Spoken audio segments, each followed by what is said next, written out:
பிரியமானவர்களே, இயேசு கிறிஸ்துவின் நாமத்தில் உங்களுக்கு என் அன்பின் வாழ்த்துக்கள். ஒரு புதிய மாதத்தை தேவன் காண செய்ததற்காக ஆண்டவருக்கு ஸ்தோத்திரம். ஒரு புது மாதம் பிறக்கும் பொழுதே உள்ளத்தில் ஒரு சந்தோஷம், அதே சமயத்தில் ஒரு எதிர்பார்ப்பு.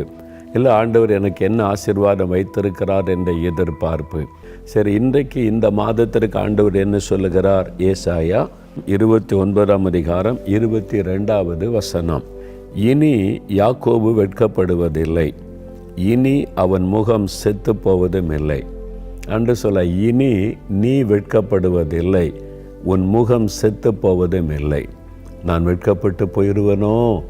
தேவன் வாக்கு கொடுத்தது நிறைவேறுமோ நிறைவேறாதோ? இந்த சூழ்நிலையை பார்த்தா எனக்கு ஏதாவது நடந்து நான் வெட்கத்துக்குள் ஆயிடுவோம் போல் இருக்குதே. அது மாதிரி கலங்குறீங்களா?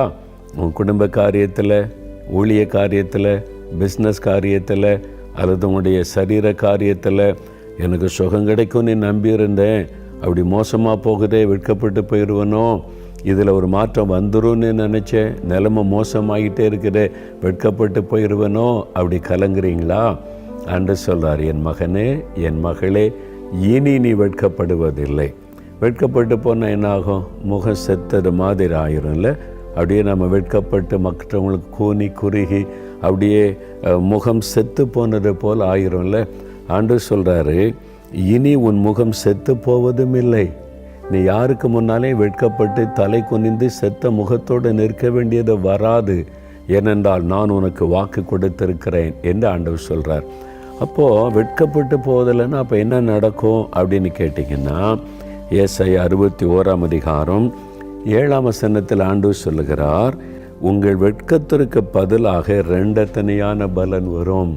நீ வெட்கப்பட்டு செத்த முகத்தை போல நீ தலை குனிந்து நிற்க வேண்டியது வராது. உன் வெட்கத்திற்கு பதிலாக ரெண்டத்தனையான பலன், தலை நிமிர்ந்து நீ சொல்லலாம், என் ஆண்டவர் எனக்கு வாக்கு கொடுத்தபடி தீங்கையெல்லாம் மாற்றி 2 மடங்கு ஆசீர்வதிச்சிட்டாருன்னு சொல்லி மகிழ்ச்சியோடு நீங்கள் சொல்ல முடியும். அந்த ஆசீர்வாதத்தை தேவன் உங்களுக்கு கொடுக்க விரும்புகிறார். அதனால் வெட்கத்திற்கு பதிலாக ரெண்டத்தனையான ஆசீர்வாதம். யோபுடைய சரித்திரத்தை தான் நம்ம தியானித்து கொண்டு வந்தோம்ல. அவருடைய சரித்திரத்தில் நீங்கள் வாசித்து பார்க்கும்போது, யோபு 42ஆம் அதிகாரம் அந்த கடைசி அதிகாரத்தில் 10வது வசனம் வாசிக்கும் பொழுது, யோபுடைய சிறையிருப்பை கர்த்தர் மாற்றி அவனுக்கு உண்டாயிருந்த எல்லாவற்றையும் ரெண்டத்தனையாய் கர்த்தர் ஆசீர்வதித்தாராம். 2 மடங்கு ஆசீர்வாதம். வெட்கத்திற்கு பதிலாக ரெண்டத்தனையான பலன் யோபுக்கு வந்துச்சா? ஆண்டவர் உங்களுக்கு செய்வார்.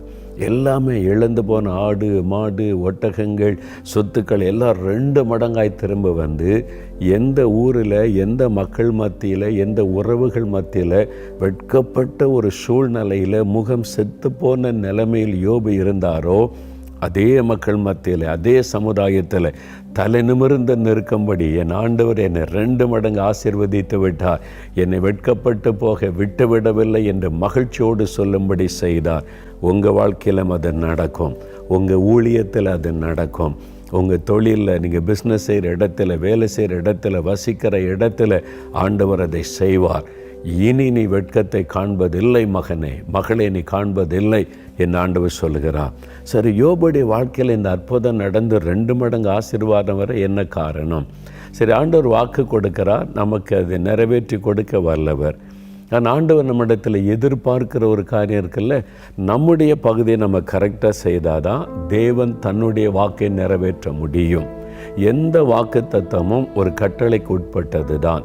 தேவனுடைய அந்த கட்டளைக்கும் ஆண்டோடைய எதிர்பார்ப்புக்கும் கீழ்ப்படியும் போது தான் அந்த வாக்கு தத்தத்தின் ஆசீர்வாதம் நமக்கு வந்து பலிக்கும். அதனால் வெறும் வாக்கு தத்தத்தை சொல்லிக்கிட்டு நம்பிக்கிட்டு இருக்கேன்னு சொன்னால் நடக்காது.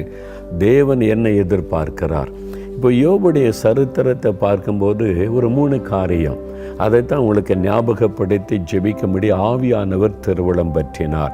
உங்களுக்கு தெரிந்தது தான், அதைத்தான் நான் உங்களுக்கு சொல்ல போகிறேன், கவனமாக கேளுங்க. முதலாவது, யோபு இழப்பிலும் தேவனை துதித்தார்.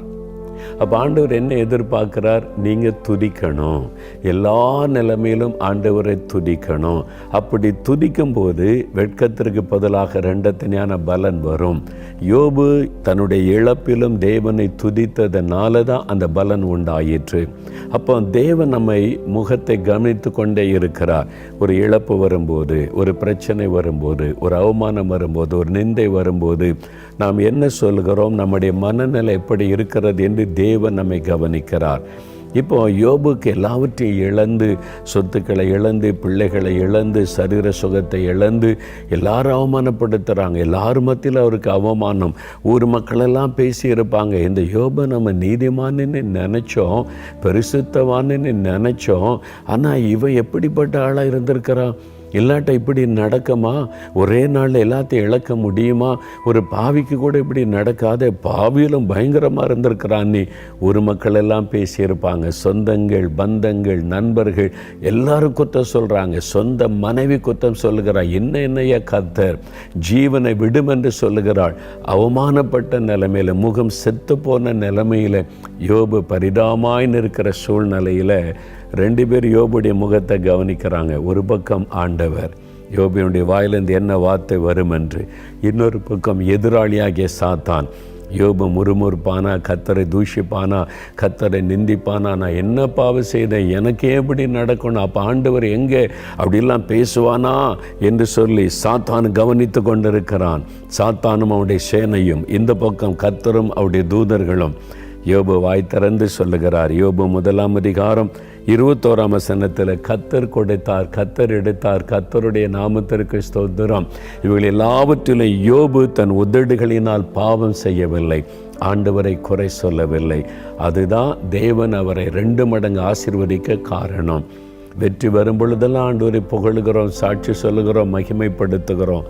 தோல்வி வந்துட்டா, ஒரு நஷ்டம் வந்துட்டா, ஒரு இழப்பு வந்துட்டா, ஒரு பிரச்சனை வந்துட்டா, நாம் என்ன செய்கிறோம்? நான் இன்னும் ஆண்டவரை நம்பித்தானே இருந்தேன், அவர் காணிக்கெல்லாம் கொடுத்தேனே, நான் அவருக்கு சாட்சியாக தான் நான் வாழ்ந்தேன், நான் ஜெபெல்லாம் பண்ணேனே, எனக்கே இப்படி நடக்கணும் என்று நம்மை நீதிமான்களாகவும் தேவனை குற்றவாளியாகவும் நிறுத்தி நாம் ஆண்டவரை முறுமுறுக்கிறோம். அப்படி முறுமுறுக்கும் போது சாத்தான் மகிழ்ச்சி அடைகிறான், அவனுடைய சேனை மகிழ்ச்சி அடைகிறாரு. ஆண்டவர் துக்கப்பட்டு நம் நிமித்தம் வெட்கப்பட்டு போகிறார். அதை செஞ்சிடக்கூடாது. என்ன வந்தாலும் கர்த்தரை துதிங்க. என்ன இழப்பு வரட்டும், என்ன விதமான நிந்தை, நெருக்கங்கள், அவமானங்கள், பாடுகள் வரட்டும், என் இயேசு நல்லவர், என் கர்த்தர் நல்லவர், ஒரு நாள் எனக்கு தீமை செய்ய மாட்டார், கர்த்தருக்கு ஸ்தோத்திரம் என்று நீங்கள் துதிங்க. துதிக்கும்போது முடிவு 2 மடங்கு ஆசீர்வாதமாக இருக்கும். என்னால் 1 தெசலோனிக்கர் 5 அதிகாரம் 18 வசனத்தில், எல்லா காரியத்திலையும் நீங்கள் ஸ்தோத்திரம் சொல்லுங்கள் என்று வசனம் சொல்லுகிறாரு. என்ன நடந்தாலும் ஆண்டவருக்கு ஸ்தோத்திரம் சொல்லணும். வெற்றி வந்தாலும் தோல்வி வந்தாலும், நன்மை நடந்தாலும் ஒரு தீமையை சந்தித்தாலும், லாபத்தை சந்தித்தாலும் ஒரு நஷ்டத்தை சந்தித்தாலும் இயேசுவுக்கு ஸ்தோத்திரம், கர்த்தருக்கு ஸ்தோத்திரம். அவருக்கு தெரியாமல் எதுவும் எனக்கு நடக்க முடியாதென்று மனப்பூர்வமாய் தேவனை துதிக்கணும். யோபு அப்படி நன்றி சொல்லி துதித்ததனால தான் ஆண்டவர் வந்து அற்புதம் செய்தார். அப்போஸ்தலர் நடபடிகள் 16 அதிகாரம் 25 வசனத்தில் பவுலும் சீலாவும் ஜெயிலில் அடைக்கப்படுறாங்க. என்ன தப்பு பண்ணாங்க? இயேசு தான் ரட்சகர் என்று அறிவித்தாங்க. பிசாசு பிடித்த மகளுக்கு இயேசுவின் நாமத்தால் விடுதலை வாங்கி கொடுத்தாங்க. அது ஒரு தப்பா? அதனால் பொறாமை கொண்டவங்க, மத தீவிரவாதிகள் எழும்பி அடித்து காயப்படுத்தி ஜெயிலில் போட்டாங்க அநியாயமாய், சரியாக விசாரணை கூட நடத்தாமல். அப்போ அவங்க ஜெயிலில் போய் என்ன செய்கிறாங்க? ஊழியம் தானே செய்கிறேன், சுவிசேஷம் தானே அறிவித்தேன், நன்மை தானே செய்கிறேன், எனக்கே எப்படி நடக்கணும், ஏன் ஆண்டவர் அனுமதித்தார்? அப்படியெல்லாம் அவங்க முறுமுறுக்கலை, கேள்வி கேட்கலை, ஜெபம் பண்ணாங்க. முதல்ல அடித்தவங்களை மன்னித்து ஜெபிச்சிருப்பாங்க, தீமை செய்தவங்களை மன்னித்து ஜெபம் பண்ணிட்டு தேவனை துதித்து பாடினார்கள். அவரை துதிக்கும் போது தேவனுடைய பிரசன்னம் இறங்கி சிறைச்சாலையின் அஸ்திபாரம் அசைந்தது, கட்டுகள் கலண்டு போயிற்று, திரிப்பட்டு போனது. ஆண்டவர் அற்புதமான ஒரு விடுதலையை, ஜெயத்தை கொடுத்தார். உங்களுக்கும் நடக்கும், ஆண்டவர் உங்களுக்கும் செய்வார். அப்போது முழு இருதயத்தோடு அவரை துதிக்கணும். ஒரு சமயம் ஒரு நடந்த சம்பவத்தை நான் வாசித்தேன். வெளிநாடு ஒன்றில் நடந்த சம்பவம் அது. ஒரு தாய் தகப்பனுக்கு ஒரே மகள். அந்த மகளை ரொம்ப ஜெபத்தோடு, நல்ல கர்த்தருக்கு பயப்படுகிற பயத்தோடு தான் வளர்த்தார்கள். ஒரு வாலிப வயசில் அவள் போய் கல்லூரியில் படிக்கிற காலத்தில் ஏதோ ஒரு பிரச்சனை தாக்கி அவருடைய மனநிலையில் பாதிப்பு வந்து விட்டார். அதனால் ஒரு பைத்தியம் பிடித்த மாதிரி ஆகிவிட்டாள். ஃபேமிலி டாக்டர், எத்தனையோ டாக்டர்லாம் பார்த்தாங்க. கடைசியில் ஃபேமிலி டாக்டர் சொன்னாங்க, இது நம்மளால் குணமாக்க முடியாது, மென்டல் ஆஸ்பத்திரிக்கு தான் கூட்டிகிட்டு போகணும், அங்கே கொண்டு கவனிக்கணும்னு சொல்லி அங்கே கூட்டி கொண்டு போனார்கள். அவங்க பார்த்துட்டு சொன்னாங்க, இந்த ஆஸ்பத்திரியில் அவள் தங்க வச்சு நாங்கள் கொஞ்சம் கொஞ்சமாக தான் ட்ரீட்மெண்ட் கொடுத்து மாற்ற முடியும், உடனேலாம் சரியாக்குற விஷயம் அல்ல, வீட்டில் வைக்கக்கூடாது, நாங்கள் பார்த்துக்கொள்ளுக்கிறோம், எப்போ சுகமாகுமோ அப்போ உன்னை கூட்டி கொண்டு போகலான்னு சொல்லி அனுப்பிட்டாங்க. ஒரே மகளை, செல்லமாக வளர்த்த மகளை மென்டல் ஆஸ்பத்திரியில், ஒரு பைத்தியக்கார ஆஸ்பத்திரியில் சேர்த்துட்டு அந்த பெற்றோர் வீட்டுக்கு வந்தால் எப்படி இருக்குன்னு நினைக்கிறீங்க? ரொம்ப உள்ளம் பாதிக்கப்பட்டு விட்டார். ரொம்ப நம்ம ஆண்டவர் மேலே இவ்வளோ விசுவாசம், நம்பிக்கை, அவரை தான் நேசித்தோம், அவருக்குள்ளே தான் நம்ம மகளையும் வளர்த்தோம், இந்த மாதிரி ஒரு சோர்வு வந்து விட்டார். வீட்டுக்கு போக மனம் இல்லை. மகள் தான், ஒரே மகள், அவளோடு தான் சந்தோஷமாக வாழ்கிறாங்க. அதனால் தன்னுடைய போதகர் பாஸ்டருடைய வீட்டுக்கு போனாங்க. அங்கே போனால் பாஸ்டர் வர வீட்டு உட்கார வைத்தார். நிலைமை தெரியும். பாஸ்டர், இந்த மாதிரி என்னுடைய மகளை பைத்தியக்கார ஆஸ்பத்திரியில் விட்டுட்டு எங்களுக்கு வீட்டுக்கு போக விருப்பம் இல்லை, என்ன செய்கிறேன்னு தெரியல, ஜெபிக்கவும் எங்களால் முடியல, ஜெபிக்கவும் மனம் இல்லை, நாங்கள் என்ன செய்கிறதுன்னு தெரியல, அதான் அவங்கள்ட்ட ஜெபிச்சுட்டு போக வந்தோன்னு சொல்லி, நாங்கள் என்ன செய்கிறது இந்த சூழ்நிலையில்ன்னு கேட்டாங்க. அந்த போதகர் நல்லா ஜெபம் பண்ணிவிட்டு, இவங்களுக்கு என்ன சொல்கிறது, தன் ஒரே மகளை மென்டல் ஆஸ்பத்திரியில் விட்டுட்டு வந்திருக்கிறாங்க, எவ்வளோ பெரிய பிரச்சனை இல்லை, அப்போ அவமான நிந்தை, பக்கத்து வீட்டிலலாம் விசாரிப்பாங்க, ஏன் உங்களுக்கு இப்படி நடக்கணும், நீங்கள் ஆண்டவரை நேசிக்கிறவங்க தானே, ஜெபிக்கிறவங்க தானே, சர்ச்சுக்கு போகிறவங்க தானே, அப்படிலாம் கேட்கும்போது எவ்வளோ பெரிய வேதனை இல்லை, அப்போ என்ன செய்கிறது? அந்த போதகர் ஐயா ஜெபம் பண்ணிட்டு சொன்னாங்க, இந்த நிலைமையிலையும் ஆண்டவரை துதிங்க, ஆண்டவருக்கு ஸ்தோத்திரம் சொல்லுங்கள் அப்படின்னு சொன்னாங்களா. இவங்களுக்கு ஷாக் ஆகிட்டு, எப்படி துதிக்க முடியும்? ஒரு நன்மை நடந்தால் துதிக்கலாம், ஒரே மகளை மென்டல் ஆஸ்பத்திரியில் விட்டுட்டு வந்திருக்கிறோம், இந்த நிலைமைக்காக துதிங்கன்னு நீங்கள் சொல்கிறீங்களே பாஸ்டர், எப்படி முடியும்?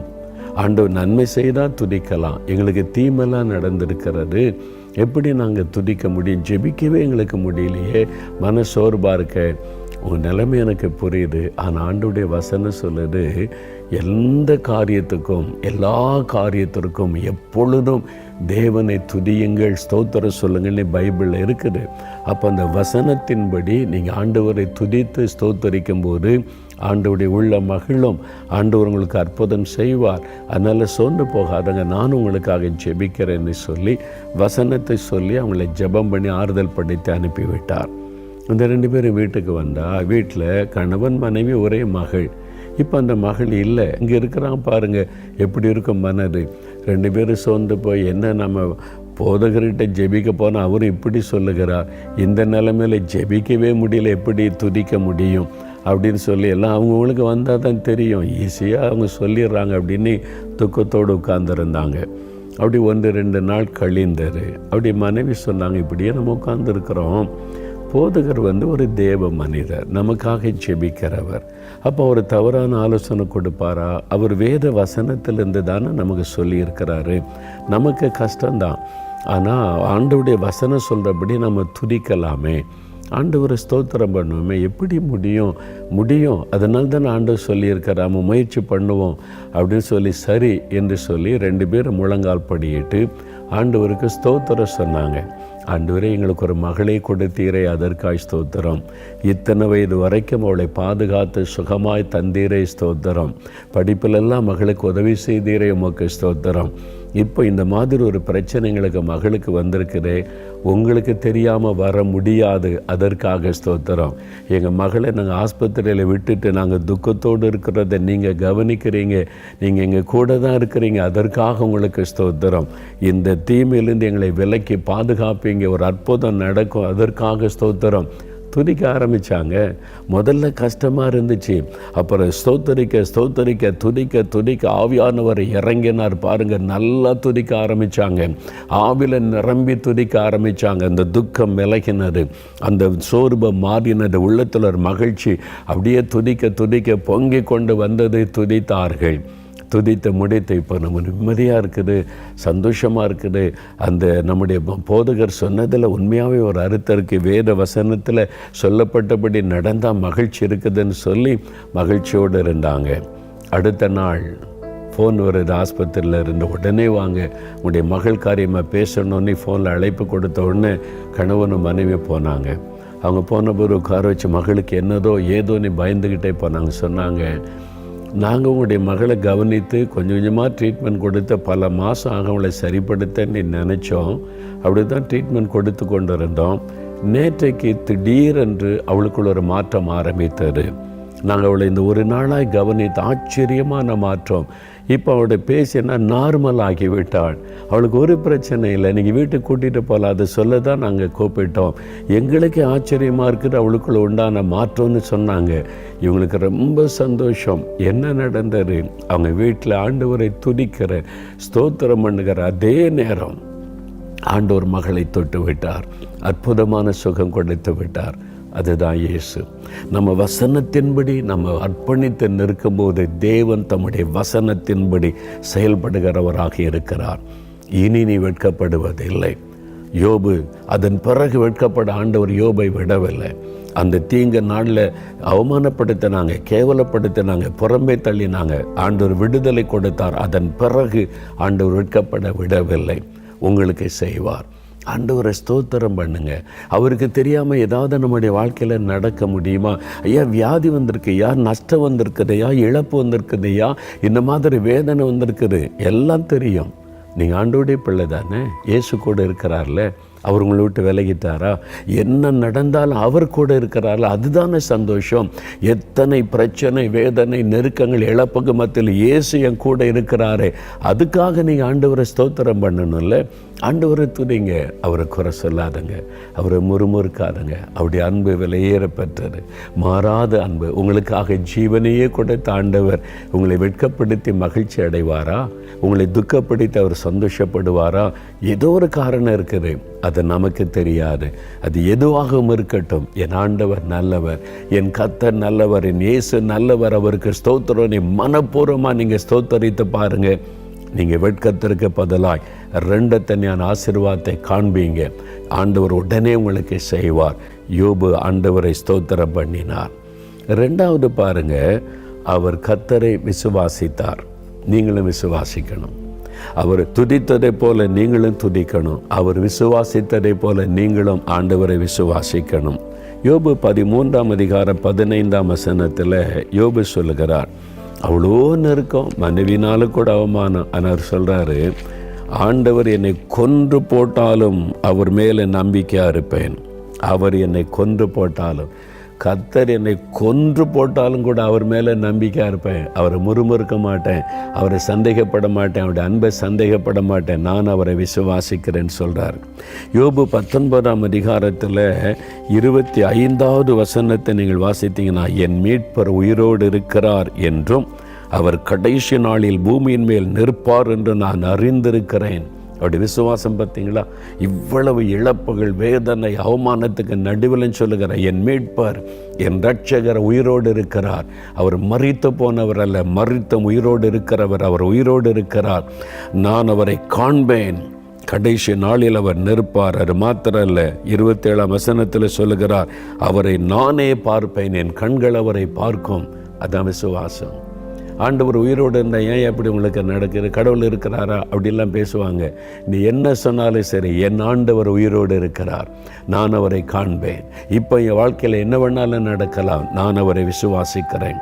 அது மாத்திரம் இல்லை, யோபு 42:2 அவர் சொல்லுகிறார், தேவரே நீ சகலத்தையும் செய்ய வல்லவர், நீ செய்ய நினைத்த ஒன்றும் தடைப்படாது என்பதை அறிந்திருக்கிறேன். அந்த விசுவாசம். என் ஆண்டவர் இயேசு எனக்காக எதையும் செய்வார் என்பதை அறிந்திருக்கிறேன். இந்த நிலைமை மாறும், இந்த துக்கம் நீங்கும், இந்த தீங்கு விலகும். ஆண்டவர் என்னை 2 மடங்கு ஆசீர்வாதத்தை மேன்மைப்படுத்துவார். அவருடைய வாக்குத்தத்தத்தை நிறைவேறும். நான் அவரை அறிந்திருக்கிறேன். அவர் சகலத்தையும் செய்ய வல்லவர். அவர் செய்வதை ஒரு மனிதனை தடுக்க முடியாது என்பதை நான் அறிந்திருக்கிறேன். விசுவாசத்தை எப்படி சொல்கிறார் பார்த்தீங்களா? நீங்கள் சோர்ந்து போயிருக்கிறீங்க, விசுவாசத்தை அறிக்கையிடுங்க, விசுவாசத்தில் உறுதியாக இருங்க.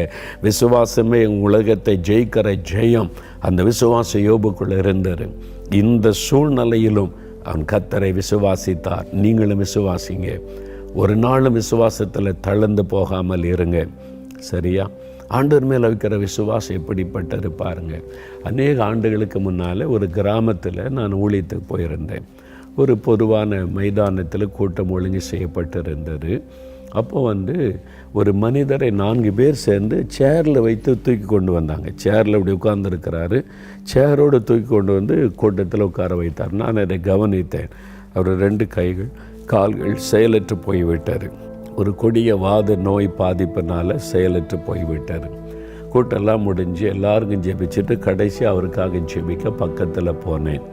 அவர் கைகள் அப்படியே இருக்குது, கால்கள் நடக்க முடியாது. நண்பர்கள் பக்கத்து வீட்டுக்காரங்க அவருக்கு உதவி செய்ய கூட்டத்துக்கு கொண்டு வந்திருக்கிறாங்க. அவரை பார்த்த உடனே அவர் தோளில் கை வைத்து அவரை பார்த்து சொன்னேன், பிரதர் பயப்படாதுங்க, இயேசு உங்களை குணமாக்குவார், ஜீசஸ் வில் ஹீல் யூ அப்படி சொல்லி அவருக்காக ஜெபம் பண்ணினேன். உடனே ஒரு மாற்றம் நடக்கலை. அவர் எண்ணெய் கொண்டு வந்திருந்தார் ஜெபம் பண்ண. அந்த எண்ணெய் ஜெபம் பண்ணி, இது இயேசுவின் நாமத்தினால இயேசுவின் ரத்தமாக விசுவாசித்து பூசி ஜெபிங்க, இயேசுவின் நாமத்தை சொல்லி ஜெபிங்க, அற்புதம் செய்வான்னு சொல்லிட்டு வந்துட்டேன். மறுபடியும் அதே சேரில் வச்சு அவர் தூக்கிட்டு போயிட்டாங்க. அவ்வளோதான். உடனே மாற்றம் நடக்கலை. 1 மாதம்தான் ஆகிருக்கோம். ஒரு மாதம்தான் ஆகிருக்கோம். அவர் பக்கத்து கிராமத்திலேருந்து வந்திருந்தவர், அங்கேருந்து கொண்டு வந்திருந்தாங்க. அந்த கிராமத்தில் இருக்கிற ஒரு ஊழியக்காரரை பார்க்க நான் போயிருந்தேன். நான் இங்கே வந்திருக்கிறதை கேள்விப்பட்டு இந்த மனிதர் வந்துட்டார். இப்போது அவர் சேரில் தூக்கி கொண்டு வரப்படலை, நடந்து வருகிறார். நடந்து ஓடி வந்து என் கையை பிடித்து கொண்டு குலுக்கி சந்தோஷமாக நான் அவர் ஆச்சரியத்தோடு பார்க்குறேன். 1 மாதத்துக்கு முன்னால் சேரில் வைத்து தூக்கிக்கிட்டு வந்தாங்க, நடக்க முடியாது, கை கால்களை பயன்படுத்த முடியாது. நான் ஆச்சரியமாக பார்க்குறேன். அவர் பார்த்து சொன்னார், என்ன ஆச்சரியமாக பார்க்குறீங்க பிரதர், அதாவது இதற்கு காரணம் நீங்கள் தான் சொன்னார். இல்லையா, நான் ஜெபிக்கும் போது ஒன்று அங்கே நடக்கலையே. இல்லை, நீங்கள் என்னை பார்த்த உடனே ஒரு வார்த்தை சொன்னீங்க, இயேசு உங்களை குணமாக்குவார் என்று. அதுக்கு முன்னால் எத்தனையோ டாக்டர்கள், வைத்தியர்கள், மருந்துகளுக்காக எத்தனையோ இடத்துக்கு போயிருக்கிறேன். ஒருவர் கூட என்னை பார்த்து நீங்கள் சுகமாவீங்க, உங்களுக்கு சரியான வார்த்தை சொன்னதே இல்லை. அதனால் நான் சோர்ந்து போய் வாழ்நாள் முழுவதும் சேரு தான், இப்படி தான் போல் அப்படின்னு நினச்சிட்டேன். ஆனால் நீங்கள் என்னை பார்த்த உடனே சொன்ன முதல் வார்த்தை, பயப்படாதங்க, இயேசு உங்களை குணமாக்குவார். அந்த வார்த்தையின் உள்ளத்தில் ஆழமாய் பதிந்தது. இயேசு என்னை குணமாக்குவார், இயேசு என்னை குணமாக்குவார். விசுவாசம் உறுதியானது. அதனால் நீங்கள் சொன்ன மாதிரி இந்த எண்ணெய், நானே அந்த எண்ணெயை தொட்டு பூசி இயேசுவின் நாமத்தில், இயேசுவின் நாமத்தில் சுகம் அப்படின்னு இயேசுவின் நாமத்தை சொல்லி சொல்லி நான் ஜெபம் பண்ணினேன். ஆண்டு இன்னைக்கு அற்புதமாக சுகம் கொடுத்துட்டார். 2 கையும் செயல்படுது, காலு அவருக்கு அவ்வளோ பெரிய சந்தோஷம். பாருங்கள் எப்படி நடந்தது. அவருடைய விசுவாசம், அவருடைய விசுவாசம். டாக்டர் சொல்லிட்டாங்க, வைத்தியர்கள் சொல்லிட்டாங்க, எல்லா இடமும் பார்த்து முடிச்சாச்சு. கடைசி இன்னொரு வார்த்தை சொன்னார், பிரதர் நான் இப்படி படுத்த படுக்கையில் இருக்கும்போது என் நண்பர்கள், கிறிஸ்தவர் அல்லாத நண்பர்கள், அவங்க சொன்னாங்க, நீ ஜெபெல்லாம் பண்ணுற, பைபிள்லாம் வாசிக்கிற, ஒன்றும் நடக்க மாட்டேங்குதில்ல, நான் ஒரு மந்திரவாதி இருக்கிறாங்க, அங்கே போய் மந்திரவாதம் செய்தால் உனக்கு சரியாயிரும், பில்லி சுனியம் அதெல்லாம் இருக்குது, அதை எடுத்துட்டால் சரியாயிரும், நீ வர வேண்டாம், நீ கிறிஸ்தவ வரமாட்ட, காசு கொடு, உனக்கு பதிலாக நாங்கள் செஞ்சிடறோம் அப்படின்னு சொன்னாங்க. இவர் சொன்னாராம், இல்லை, இயேசுக்கு பிரியமில்லாத காரியத்தை நான் செய்ய மாட்டேன், இதை விட நான் இப்படியே இருந்து மரித்தாலும் மரிப்பேனே இல்லாமல் என் ஆண்டவருக்கு பிரியமில்லாத காரியத்தை நான் செய்ய மாட்டேன், இயேசு எனக்கு சுகம் கொடுத்தா கொடுக்கட்டும், அல்லது நான் இப்படியே சாகும் வரைக்கும் இருந்து விட்டு போகிறேன்னு சொல்லிட்டேன்னு சொன்னார். That is faith. அதுதான் விசுவாசம். இயேசு மீது வைக்கிற உறுதியான விசுவாசம். ஆண்டவர் அதை கனப்படுத்தி தான் அவருக்கு அற்புதம் செய்தார். உங்கள் விசுவாசம் எப்படி இருக்குது? நீங்கள் ஆண்டவர் மேலே எப்படி விசுவாசம் வைக்கிறீங்க? அவர் என்னை கொன்று போட்டாலும் அவர் மேலே நம்பிக்கையாக இருப்பேன். யோபு சொன்ன மாதிரி சொல்லுங்கள். அவர் எல்லாவற்றையும் செய்ய வல்லவர் என்பதை நான் அறிந்திருக்கிறேன்னு சொல்லுங்கள். விசுவாசிக்கிற உங்களுக்கு வெட்கத்திற்கு பதிலாக 2 பலன் வரும். இனி நீங்கள் வெட்கப்பட்டு போவதில்லை, உங்களுடைய முகம் செத்து போவதும் இல்லை, நிமிர்ந்து நிற்பீங்க. நீ கர்த்தர் உங்களுக்கு வாக்கு கொடுக்கிறார். அது மாத்திரம் இல்லை, 3வது இன்னும் யோபுடைய வாழ்க்கையில் பார்த்தீங்கன்னா, யோபு 42:10 யோபு தன் சிநேகிதருக்காக வேண்டுதல் செய்த போது கர்த்தர் சிறையிருப்பை மாற்றி 2 மடங்கு ஆசீர்வாதம் கொடுத்தார். முதலாவது அவர் எல்லாவற்றிலும் ஆண்டவரை துதித்தார். 2வது விசுவாசித்தார். 3வது ஜெபம் பண்ணினார். யாருக்காக? தனக்காக ஜெபிக்கலை, தன் விடுதலைக்காக சுகத்துக்காக ஜெபிக்கலை.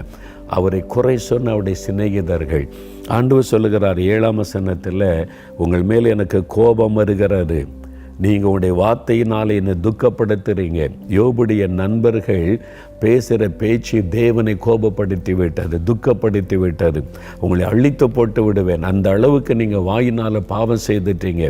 நான் உங்களுக்கு மன்னிக்கணுமானால் யோபுகிட்ட போங்க, யோபு ஜெபம் பண்ணினால் உங்களுக்கு மன்னிப்பேன். இப்போ யோபுகிட்ட வர்றாங்க, யோபு நாங்கள் பாவம் செய்துட்டோப்பா, எங்கள் மேலே தேவனுக்கு கோபம் வந்து விட்டார், நீ ஜெபிச்ச ஆண்டவர் எங்களுக்கு இறக்க செய்வார், ஜெபம் பண்ணு.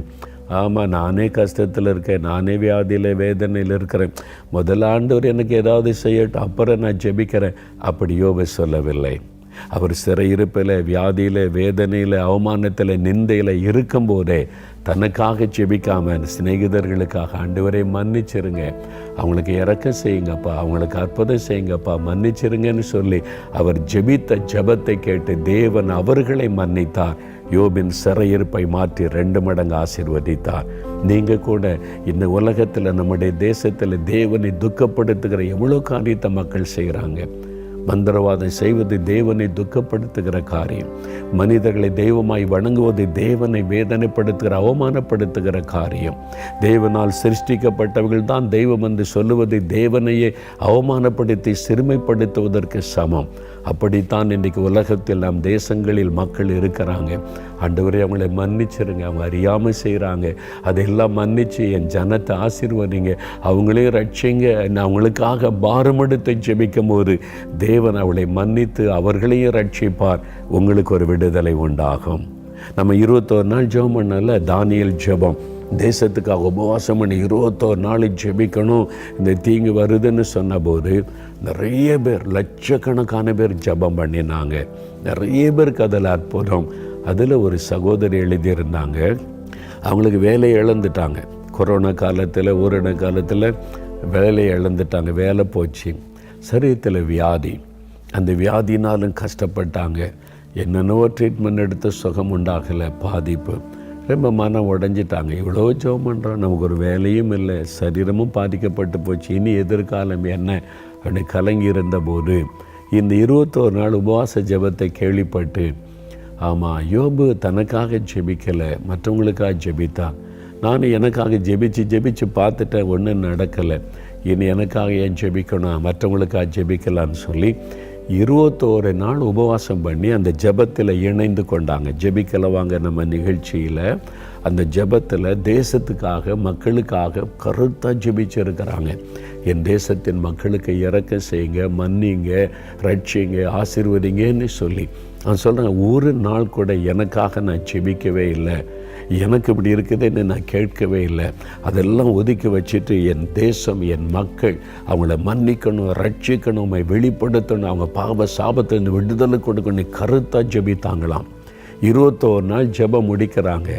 அடுத்த நாள் வேலைக்கு அப்பாயின்மெண்ட் ஆர்டர் வருகிறது. எத்தனையோ இடத்துல முயற்சி பண்ணாங்களே, ஒரு இடத்துல கூப்பிட்றாங்க, முன்பு வாங்கின சம்பளத்தை விட அதிக சம்பளம். அவங்களுக்கு ஆச்சரியம், நம்ப முடியல.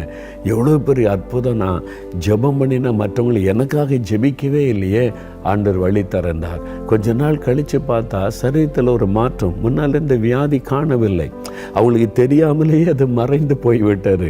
சில நாள் கழித்து தான் அவங்க யோசித்து பார்க்குறாங்களே, எனக்கு இந்த பிரச்சனை இருந்துச்சு, இப்போ இல்லையே, அப்போ தான் தெரிந்தது ஆண்டவர் குணமாக்கி விட்டார் என்று.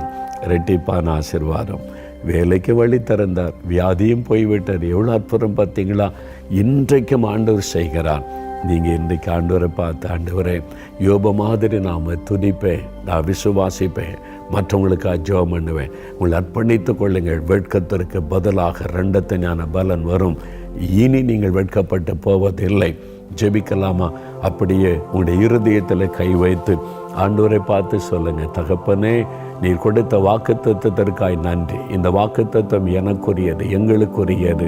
வெட்கத்திற்கு பதிலாக 2 ஞான பலனை எங்களுக்கு தருகிறதற்காக ஸ்தோத்திரம்.